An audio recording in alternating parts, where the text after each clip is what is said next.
about that time. Welcome to episode 79 of Smarky Marks, a show about wrestling for the people. My name is Steve, and with me as always, Justin. And we're going to talk to you about the wacky world of wrestling for the week of September 17th, 2018. Can you feel it? Oh, yes, sir. Busy weekend for both New Japan and the WWE. Yes. So we will jump right into New Japan. 2 of 3 Destruction shows happened. Not to mention the 15 road twos that they've had. Yeah, we don't report on those. They do that every year. It's insane. If we reported on those, we would have no Our life, show would have to be New Japan. basically. That's it. So yes, Hiroshima and Beppu happened. Yes. Hiroshima first. Like most, because we haven't done one of these in a while, we're going to kind of burn through the multi-man matches. We'll say who won and all that and give a little beat on it, but we're going to kind of focus on the singles matches. Liger, Tiger, Kushida. Kushida really needs to get out of these multi-man matches. Very much so. Defeated Rocky and Roppongi 3K. Decent enough match. Yeah. I said it before, Tenkoji, even GBH, Liger, Tiger. These are the guys that need to be in these multi-man matches. Yeah, Kushida kind of has other things to do. Kushida's not 50. No, that's the main thing, right? He's not 50. There's so many other things he can do. Like as we'll get to eventually with night 2, like he had a little bit of business with Ospreay. Can we do that again? Like Kushida and Ospreay, like I'm sure we will, depending on how that 4-man the whatever tournament shakes out. But it's just but he's sitting here doing this. Like, there's so many other things we could be doing that he's not this. Thankfully, in the last Destruction show, which I think we'll get to it, but not the one that happened, not Beppu, but the third one. He will actually be in that 4-man tournament, so he'll be back to singles competition. At least, just saying. Fale beat Tohanare in record time. Yeah, that's that deal. KES defeated Hayato Yoshida. Yoshida. And Elgin. Of course the young lion to take the pin. Of course. Good to see KES back. They need to be back in the heavyweight tag title picture. Well, they did literally say, "Hey, Young Bucks, we're coming for you." So, I'm assuming that's what's KES versus the Young Bucks. Yes, please. That's going to be interesting. Some people are getting thrown around. The Best Friends and Will Ospreay, friends adjacent, as they said on commentary. Friend adjacent, or I love that they would go for the hug, and then Will Ospreay would have his arms out, and they just kind of just lean to the side. No, you over there. Like, you're not a best friend. No, we kind of like you, but they defeated Chase Owens, Yujiro Takahashi, and Kota Ibushi.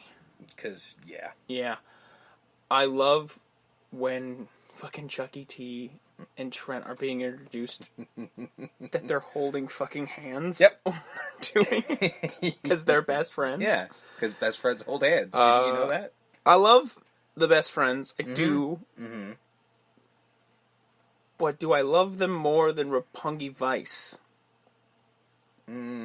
So, I understand that when he left Roppongi Vice, he was going singles, he was going heavyweight. Yeah, but then right away, he went to Chucky T, and now he's back at a tag team. I gotta tell you, I thought Rocky was, done. Yeah. And then so, he was going to be the producer for 3K, but he's wrestling still. Yeah, but he's only doing multi-man matches like this. Most of the time, it's Roppongi 3K by themselves, and then Romero's usually just their mouthpiece. So, is that what it was more? It was more Romero not wanting to do the tag thing all the time. I think that's what it was. I think we all got it mixed up because... Well, no, they made it quite clear that he was going heavyweight, and and he had singles matches for titles. Yeah, but I think we put more focus on that than I think they did. I think that maybe was his plan, but then he sort of went, I got this thing going over here. This is kind of fun. Let's do this. Not that I'm complaining. No. Because best friends are great. It's great. I mean, personally, I'd prefer to have Roppongi Vice, but I'll take it. It's fun. I mean, it gets Chuck Taylor on somebody's TV, and more Chuck Taylor we all get, the better everybody is. Although, now Chucky T, which makes me laugh every damn time, so... The Kentucky Gentleman. Never Openweight 6-man tag team titles. Yes. Ishimori. Yep. Tamatonga, Tongaloa, defeating Finjuice and Taguchi. I'm glad the titles. Usually these titles aren't successfully defended, so that's good to see. I did. By the way, I did some research before this match started, Do you know that in the 2 years that this title has existed, it has changed hands? It has had 18 title reigns. Well, that's gross. The Never Openweight just had its 20th, and that title has been around for 7 years. 20 is a large-ish number, but the fact that they've had 18 in 2 years is ridiculous. Yeah. That is insane. Match is alright. Stop it. Yeah, I get it. Taguchi with his helmet. Yeah, yeah. I mean, I like me some Taguchi. I really do. But this match, there was no chance in hell. No. You could see it. So Firing Squad wins. Gedo, Goto, and Yano defeating Suzuki Gun, which is Taichi, Azuka, and Kanemaru by DQ because it's Suzuki Gun. Mm-hmm. And they cheat. That's how they do that. LIJ, proper LIJ, everybody. Yep. Defeating Suzuki Gun, Despi, Suzuki, Taka, and ZSJ. Yeah.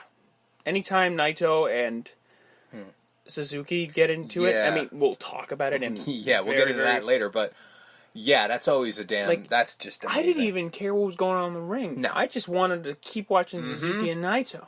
Well, yeah, because there was match was going on. He was choking out Naito on the floor. It's because, Suzuki's a crazy person. We've already established this. And I was doing the same thing. I was like, whatever's going on in the ring is not nearly as entertaining as what's going on here. Because I think he's trying to kill Naito. I'm fairly certain he's trying to end his life. LIJ gets the win. Yes. Great Bash heel. And Tanahashi defeating Jay White, Okada, and Yoshihashi after a errant boot to the face. Yeah, it was a sort of quote-unquote mistake. Yeah, Okada accidentally kicked Yoshihashi in the face, and Yoshihashi was not having any of it after that kind of cost them the whole match. Yeah, White was pissed. Is this what they're going to do? Do you think they're going to try to do a Jay White power struggle with Okada for control of Chaos? I mean, for lack of a better term, I guess. I mean, it's not... I guess so, which is weird. You're already having a faction split with the Firing Squad and the Bullet Club Elite. Yeah. You really want another faction split with Chaos? Maybe they don't think that the Bullet Club one has its legs because, Firing Squad's literally trying to recruit people and shit, so maybe they're just like, let's try the Chaos one as well. I don't know. That's the thing, you can't have two factions warring. Yeah, it does seem like an odd within choice. the factions. Yeah. If it was Chaos versus Bullet Club, that's Yeah. fine. But if it's Bullet Club versus Bullet Club and Chaos versus Chaos, that's just too much, for a lack of a better term, chaos. Yeah. It does seem a little weird that they are kind of pulling the trigger on this. And they're not doing it officially yet. No. This is me just speculating. But, judging by the way, Yoshihashi shoved Okada when he kind of went to sort of console him a little bit, and Yoshihashi's like, fuck your shit, and kind of just sort of stalked off by himself. It looks as though maybe Yoshihashi's just fucking done and he's just walking away. He's just done with Chaos. Yeah, it might just more be Yoshihashi's like, fuck you guys, I'm on my own because fuck you, this Jay White guy's a dick, and maybe he'll fight with Jay White, but he'll be out of Chaos. I don't know, because it's someone like Yoshihashi, it's always, is he going to go further? Because he was always a joke. So is this a good thing for his career? That's what I mean. I'm probably not. If he's out of Chaos, we may never hear from him again. As far as... Do you think? He might, maybe he's sort of done being a singles guy too. Maybe he wants to fucking retire into the pastures of multi-man matches. And just sort of give up. No, but maybe he's got an injury. Maybe he's just like, fuck it, I don't want to do this. Why did that stop any of these guys? That's true, but, occasionally you have to do that, I just think, they say it on commentary all the time, he's always on that bubble of, he was where Goto was not a long time ago, but fairly certain couple years ago, where you just need a couple big landmark wins, and you're there. Yeah, but the difference between Yoshihashi and Goto is that Goto has this lovely built-in thing of the Never Openweight, where, if his any part of his career is kind of going down, he can always retire into that of I got this, I can run this title kind of thing. Yoshihashi doesn't have that, because I wouldn't buy him as a never openweight champ. Although, considering who the champ is now, but it just seems like he kind of you can't see Yoshihashi fighting for United States. You can't see Yoshihashi fighting for Intercontinental. I can, but not based on anything he's done in the last year or so. Well, that's what I'm saying. He's got to now maybe go fuck everybody and leave for a little bit and come back. Maybe new persona, new haircut, new gear. It's certainly new possible. Attitude, and then no, now I'm on a mission. Yeah, I mean, anyone can do that, so I'm not saying that, that's impossible for him to do. I just, at this point, if he literally breaks away and just, fuck it, I'm my own man, no repackage, no rebranding, he's not going anywhere. I just think outside of Chaos, he doesn't really, inside of Chaos, he doesn't really have much going for him, because he's usually just that other guy, which is unfortunate. Fair. It was kind of the same way that Takahashi was running right before he really got that push, where he was just kind of there, But again, just showing by Takahashi, if you get that push, you can become something. So maybe it's entirely possible. Main event, the Best Bout Machine putting on another classic. Yes, with Tomohiro Ishii for the heavyweight title. This was everything you thought it would be, and more. Yep, it was fantastic. Loved every second of it. Kenny Omega really, I don't even know if it's an argument anymore. Is he the best wrestler on the planet right now? I've been saying it for a while, but and certainly not to take anything away from Ishii, because again, he's my boy, so I'm all for him, but he looked like $1 million, and that was not only how good he is, but in every part of the way Omega was selling him. You know what I mean? He was, it's weird to see, somebody as tall as Kenny Omega kind of playing the underdog and playing, the Davey and Goliath role when you've got this giant, round pit bull dude who will just run through you. And it was a lot of times of, the taller Kenny Omega chopping the tree. And that's just an amazing dynamic that you would never see. And speaks to what we were asking for, more title matches for Ishii, please, because... Yeah, and have we not proved it? This match, I think, proved it. Get him in put him in the U.S. title match. Put him in there somewhere. Yeah. He was already, ROH television champion. He's had belts. Never won a couple times. Exactly. So, in a world where, the world title picture's kind of taken care of for a minute, throw him in the U.S. spot. Intercontinental, perhaps. Yeah, we need the Intercontinental title back. Yeah. I noticed that's not on any of these shows. Yeah. Paging Chris Jericho. Chris Jericho, you're needed in Japan. Yes. Beppu. Destruction of Beppu. Team Old Man Strength. Yep.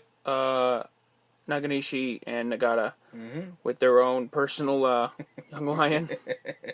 Yuya Imura defeated Tenkoji with their own young lion, Yota Tsuji. I love this. Yeah. This is what I love. When you just pair these young lions with these grizzled vets, and they just go, get them. Yeah. Well, you gotta learn them. In all fairness, a lot of I would feel really bad for Yoda there, just being looking at those two, going, "I'm gonna get hurt, aren't I?" They're gonna stretch me, and he's gonna get that look in his eye, and I'm gonna cry. I gotta fight a guy that they call an unchained gorilla. Yeah, I don't like this. I don't know about that. This doesn't seem like a good idea. Although they did win. They did. This I didn't get though. When you pair young lions with guys that are just coming out of the young lion status. Yeah. David Finlay and Ren Narita defeated Shota Minu, fucking Red Shoes Jr. Yeah. And Toa Hanare. That I don't get. No. Seems what are you learning? I don't know. I'm sure. Listen, I'm sure David Finlay has knowledge that most don't, because he's third or fourth generation. Yeah, it's in his blood, and he's he know look who his dad is. His dad is one of the biggest trainers in the world right now. So, sure, okay, he knows some shit, but